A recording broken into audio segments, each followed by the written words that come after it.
यवतमाळ जिल्ह्यात यंदा 4.5 लाख हेक्टरवर कापसाची लागवड केली होती। दिवाळीपर्यंत कापूस वेचणीला सुरुवात होऊन जाते, मात्र यंदा कापूस वेचणीला अद्यापही वेग आलेला नाहीये। पावसामुळे कापूस पिकावरील आता पात्या देखील गळून पडलेल्या आहेत। तर काही ठिकाणी कापसाला बोंड आहेत, तर काही ठिकाणी बोंड काळी पडलेली आहेत। पावसामुळे कापसावर देखील संक्रांत येताना दिसतीये। कापसाची आजची जर परिस्थिती पाहता, कापूस जरी आज हिरवे झाडं दिसत असतील, पण त्याला बोंड नाही आहे। झाडं पूर्णपणे पिवळी पडलेली आहे। पात्यांनी बोंड गळालेले आहे। जे दसऱ्याच्या अगोदर शीतदेवी व्हायची असते, पण ती शीतदेवी अद्यापही झालेली नाही आहे। कर्ज काढून बँकेचं कर्ज काढून आम्ही शेतकरी शेती करतो।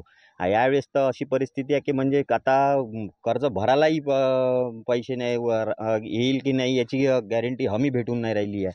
त्यातच आपले एक सरकार म्हणते की आम्ही तुम्हाला अतिवृष्टीचे पैसे दिवाळीच्या अगोदर देतो। काय दिवाळीच्या अगोदर तर ₹1 आमच्या तर खात्यात आलाच नाही। लावला 2 एकरमध्ये सोयाबीन लावलं, पण 2 एकरमध्ये सोयाबीन 1 क्विंटलही नाही झालं आणि कापसामध्ये आणखीन काहीच नाही।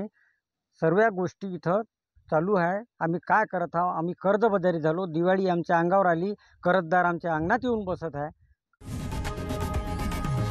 लोकशाही मराठी ऐका, पहा, जागरूक रहा।